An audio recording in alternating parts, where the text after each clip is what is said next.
Assalamualaikum warahmatullahi wabarakatuh. Alhamdulillahirrahmanirrahim. Kembali kita bersua dalam Dangau Inspirasi Channel, sebuah channel yang fokus pada isu-isu pemberdayaan, itu pengembangan ekonomi masyarakat. Sobat-sobat pemberdayaan, hari ini kita akan mendiskusikan tentang wisata pertanian yang berbasiskan kearifan lokal. Nah, untuk mendiskusikan itu di hadapan kita telah hadir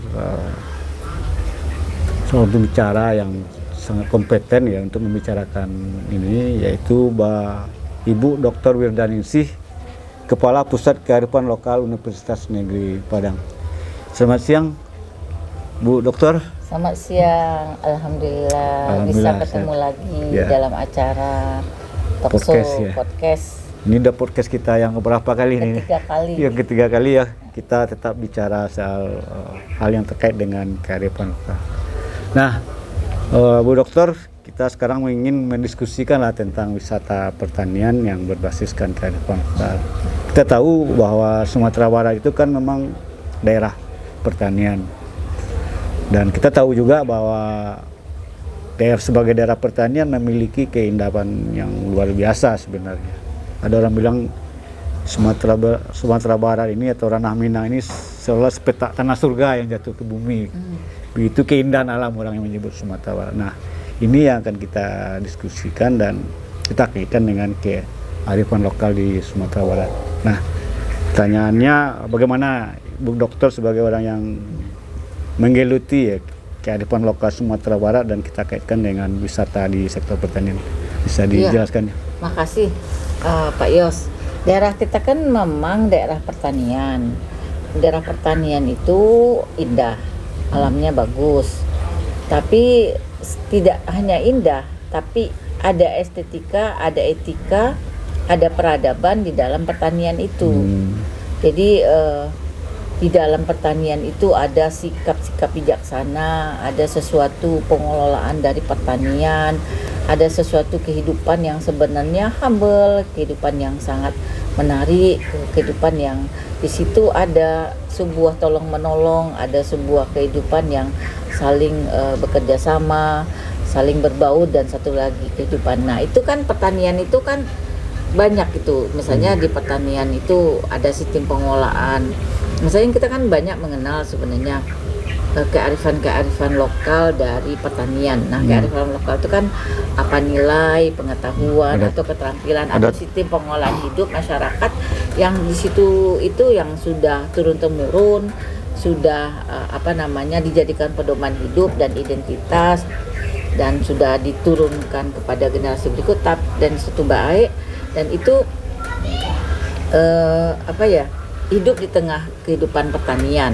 Nah, itu disebut dengan kearifan lokal pertanian. Nah, kearifan lokal pertanian itu banyak di Indonesia. Karena Indonesia itu kan memang daerah pertanian. Misalnya dulu kan ada Subak, Kincir misalnya. Semuanya sistem pengolahannya itu dilakukan dengan cara yang baik.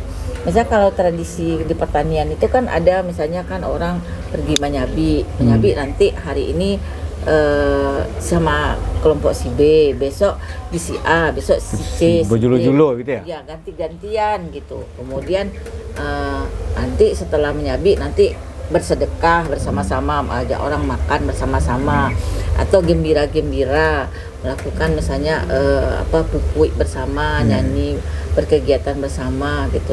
Jadi suasananya itu memang humble, suasananya itu selaras gitu. Kemudian kalau mau bertani, musyawarah dulu bagaimana pengairan, bagaimana nanti pengaturannya supaya kita tuh enak sama enak gitu. Budaya musyawarah, budaya kerjasama, budaya saling tolong menolong, budaya saling menghibur diri, saling berbagi, saling bersedekah, itu ada di suasana pertanian. Nah, gitu. hubungannya dengan wisata? Nah, itu kan kearifan lokal dari pertanian. Nah, kaitan dengan wisata, orang itu sekarang berwisata. Wisata itu tidak hanya wisata alam. Wisata orang itu ada wisata kuliner, ada wisata sejarah, tapi ada juga wisata budaya, wisata peradaban. Orang pergi, misalnya orang Malaysia misalnya. Jadi yang salah satu yang banyak ke Sumatera Barat tuh perantau yang pulang ke kampung untuk menikmati wisata, atau orang-orang daerah lain Nah, mereka tuh pulang, ada terapi sosial yang mau dibangun gitu. Ada sesuatu ke silaturahmi, ada satu keinginan untuk suasana kenangan pada masa kehidupan mereka waktu kecil gitu. Nah, jadi mereka ketika mereka pulang membawa anak-anak orang pariwisata, yang mereka ajak tuh berada di kampung itu, di daerah wisata tuh beberapa hari dengan menikmati, misalnya pergi menyabi atau melihat orang pertanian, melihat orang mengolah sawah, kemudian orang makan bersama di sawah. Di sawah itu kan ada makan di sawah. Nah, jadi orang sudah mulai konsep makan di sawah, konsep tradisi menyabi, konsep jalan di sawah, kemudian konsep nginap di sawah, gitu kan, dikembangkan sama orang. Jadi dulu kan orang mungkin sore-sore duduk di dangau, atau tiduran di dangau atau dan sebagainya gitu. Nah, kehidupan itu kan menjadi wisata. Di Bandung kan seperti itu, makan di sawah misalnya, tidur di hutan gitu, kemudian nginap di perkebunan gitu. Jadi orang pergi ke itu ingin bertenang diri, ingin terapi sosial, nggak hanya hidup dalam suasana. Ya kalau soal kemewahan mereka udah dapat, mereka hidup di hotel dengan gedung-gedung mewah, dengan makanan yang serba itu. Tapi ketika mereka pulang ke Sumatera Barat, yang dapatkan ya makan di rumah adat, di situnya mungkin yang paling kangen dengan mereka tidur di atas kapuk gitu, tidur di kapuk padi gitu.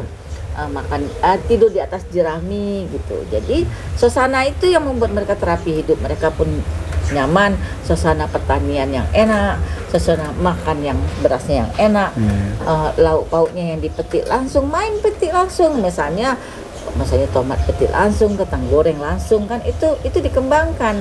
Nah, itu yang menarik di orang sekarang wisatanya. Dengan beberapa hari di suatu tempat menikmati kehidupan peradaban dari, kalau kita bicara pertanian ya kehidupan pertanian itu, sehingga dia apalagi ditambah misalnya suasananya ditambah dengan keramah tamahan.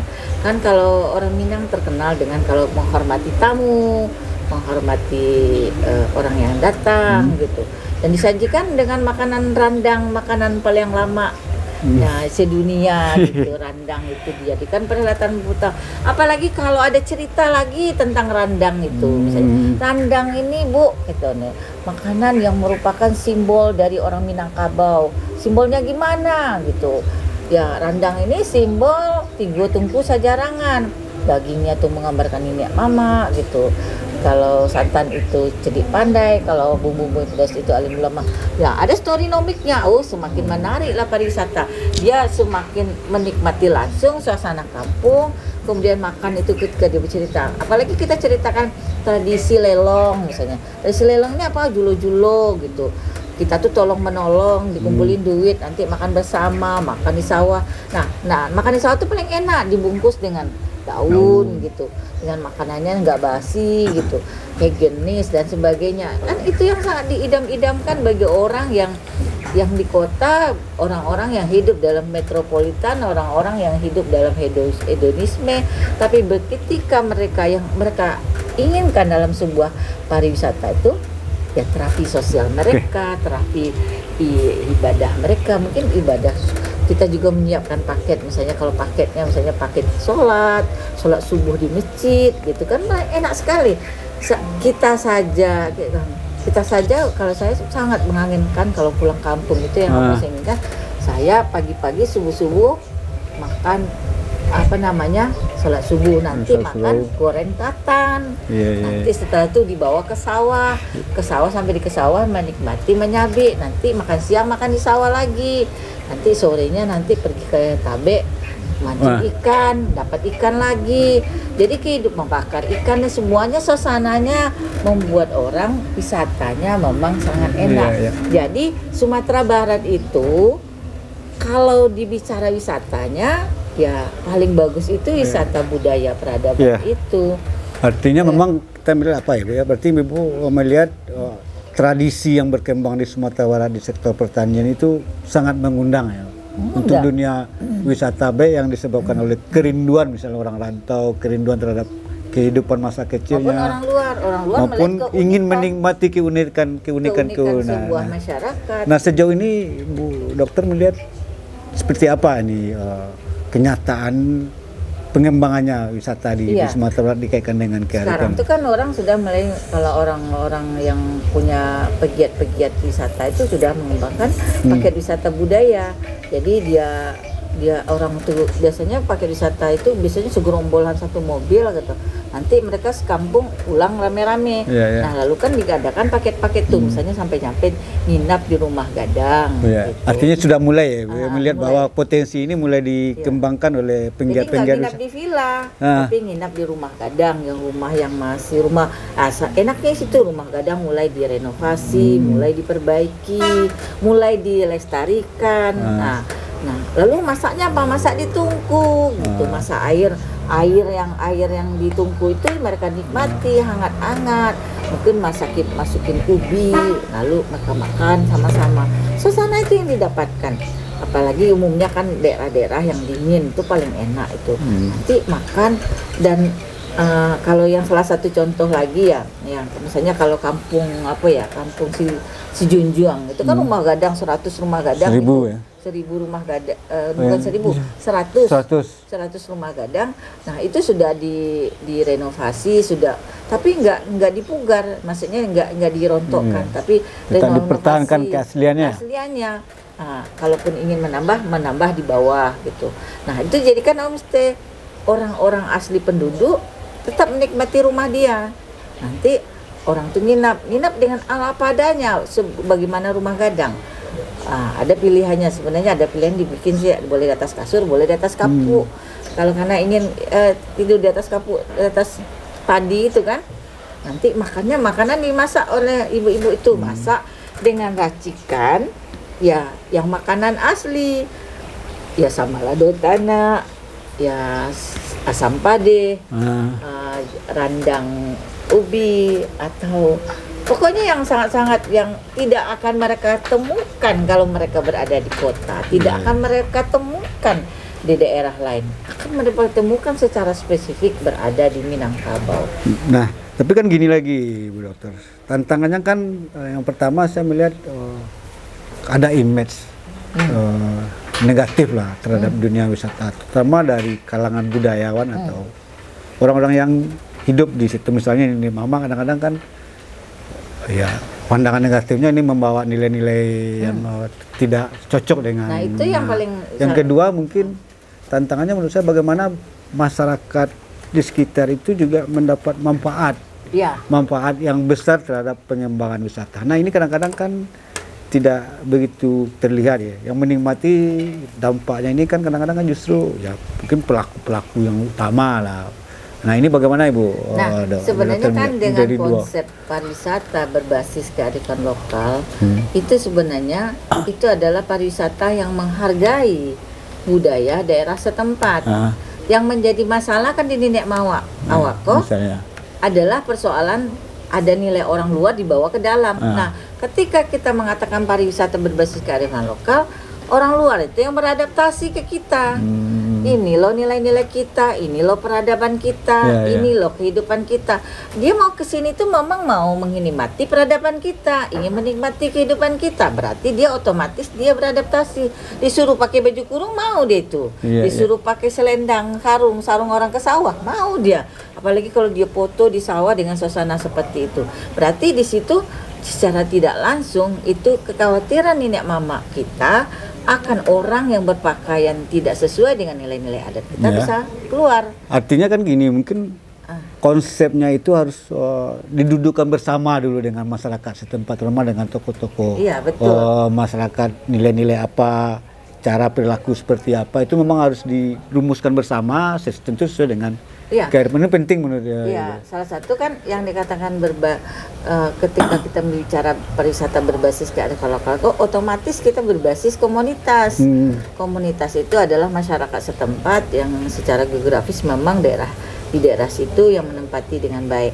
Nah maka keterlibatan masyarakat itu menjadi penting, partisipasi masyarakat yang diutamakan.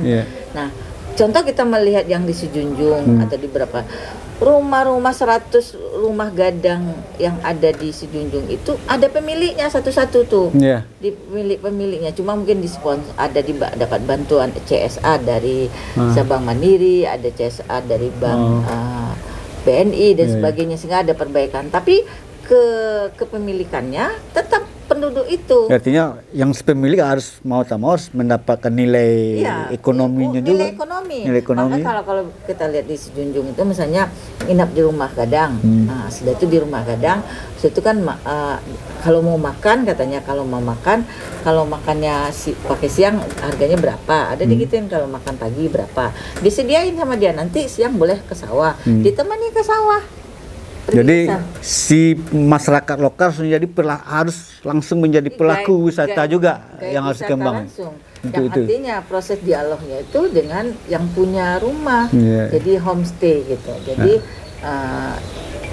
mereka selaku sehari-hari kehidupan mereka biasa, ketika ada wisatawan datang, baru mereka mencoba melayani dengan apa adanya juga. Tidur dengan apa yang mereka miliki, suasana kampung, makan apa yang mereka masak. Nah, itu memang itu paketnya seperti itu.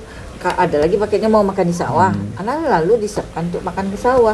Itu makan di sawah, lalu apa mau potret dan sebagainya. Lalu kan kalau makan di sawah kan ada dangau atau tempat itu, lalu duduk bersama, kemudian makan nasi bungkus. Nah, itu dilakukan. Nah, itu sudah mulai paket-paket wisata. Sejauh ini sudah ada, sudah terjadi, sudah mulai. Itu sudah menjadi paket wisata daripada tur-tur yang ada di Sumatera Barat. Misalnya yang di Bukit Tinggi juga sudah mulai. Misalnya yang di Sejunjung juga ada. Itu sudah mulai, apalagi pengembangan ke terakhir ini kan kalau Sumatera Barat Pak Gubernur mengembangkan agrowisata. Nah, agrowisata itu ke situ. Agrowisata jadi wisata pertanian. Nah, diambil wisata pertanian itu tidak hanya melihat soal keindahan pertanian, tapi bagaimana budaya kehidupan daripada pertanian itu menjadi paket wisata dari orang-orang yang berkunjung, termasuk sejarah, termasuk macam-macam. Maka yang sangat penting itu sekarang ketika orang wisata tuh kita bikin storynomicnya, kenapa rumah gadang seperti ini gitu, kenapa rumah gadang ada halaman yang sangat ruangan yang paling besar, lalu ada dikelilingi oleh bilik, kan menarik tuh. Ada ceritanya ya. Ada ceritanya. Rumah gadang itu luas tempat musyawarah mufakat, karena orang Minang itu dalam berpolitik mengutamakan musyawarah mufakat yang tidak ada otoriter, yang berkuasa itu adalah mufakat, dan pengambilan keputusan itu secara kolektif. Nah, ketika itu kan dia berada di rumah gadang yang besar itu berkumpul, dia akan berada dalam institusinya, akan berada dalam suasana berada dari rumah yang sangat estetik dan punya nilai etika yang luhur di dalam kehidupan. Apalagi di bawah apa? Tidak hanya bicara rumah gadang, di bawah ada tempat kehidupan dari binatang, ayam, itik. Dan itu bisa dinarasikan untuk digambarkan. Jadi kalau rumah gadang itu kan, ini rumah gadang, ada beberapa jarak, ada sawah di sana, ada kolam ikan, kemudian yang menarik sekali ada tanam-tanaman yang siap saji, siap diolah, kemudian ada obat-obatan yang juga siap untuk memberikan pertolongan pertama. Itu dihidupkan kembali bagaimana kearifan masyarakat kita yang sudah sejak dahulu kala, lalu dihidupkan kembali sekarang sebagai bagian dari wisata. Nah, akan menarik lagi kalau ada pijat tradisional, lakukan pijat, ya artinya sesuai dengan peradaban, sesuai dengan nilai-nilai kita kan. Nah, kesehatan nggak perlu pula dia spa, nggak perlu pula dia banyak-banyak, tapi dia dengan spanya adalah spa pijat tradisional yang sangat sehat, sangat menggunakan tumbuh-tumbuhan sebagai alat untuk melakukan terapi kesehatan. Nah, itu kan paket-paket wisata itu kan sangat menarik. Budaya terlestarikan, sesuatu itu disampaikan juga ke generasi berikut, nenek mama nggak marah, dan pelaku wisata itu kan sudah banyak anak muda, secara tidak langsung itu kan sosialisasi, ini loh nilai-nilai adat kita yang sebenarnya kita kembangkan. Nah, sejauh ini kalau kita lihat pengembangan wisata pertanian berbasis kearifan lokal ini kan tadi Ibu menyatakan sudah ada. Nah, ada enggak yang harus diperkuat lagi sebenarnya, atau masih ada enggak kelemahan-kelemahan sehingga memang animo orang itu atau tingkat kedatangan orang yang terkelola dengan baik itu wisata itu bisa ditingkatkan. Iya, sebenarnya kalau apa yang bisa pegiat wisata tuh memang nggak bisa oriented sangat 100% bisnis. Jadi dia tuh kalau mengembangkan wisata di Sumatera Barat ini memang pelibatan masyarakat dan enak sebenarnya pelibatan masyarakat dengan senang hati juga terlibat. Ketika dia ke sawah, dia silakan aja orang bertamu, kemudian dia juga melakukan kegiatan marandang kan, dia masak, silakan. Jadi harus diiring apa ya? Harus diiring pelaku wisata, harus mengiringi kegiatan pemberdayaan juga, pemberdayaan yang masyarakat juga dikasih tahu bahwa kita ada Pak wisata. Nah nanti silakan saja, partisipasi masyarakat juga harus dibangun, misalnya yang jualan kacang goreng, yang jualan lontong, jual kerupuk kuah, jualan nasi kaboka, itu semuanya difungsikan jadi hidup semuanya kan. Nah, jadi bagian-bagian yang bisa masyarakat perankan homestay itu kan rumah masyarakat yang difungsikan untuk menginap. Tapi keberadaan kita sebagai yang punya rumah tidak diganggu, cuma yang dituntut adalah kita ramah gitu. Itu pun juga membangun mau tidak mau kita kembali menjadi apa yang nilai-nilai luhur Minangkabau kita, bahwa kita itu ramah, tamu datang. Ketika kita tamu datang pasti rezeki datang sendiri. Nah, wisatawan kan datang adalah sumber rezeki. Jadi di sisi lain apa ya Bu, berarti Bu Dokter ya, artinya kita harus mampu juga memberikan edukasi terhadap masyarakat bahwa kalau ini dikelola, sikap wisatanya juga ditingkatkan, ini akan berdampak juga langsung terhadap kehidupan masyarakat setempatnya.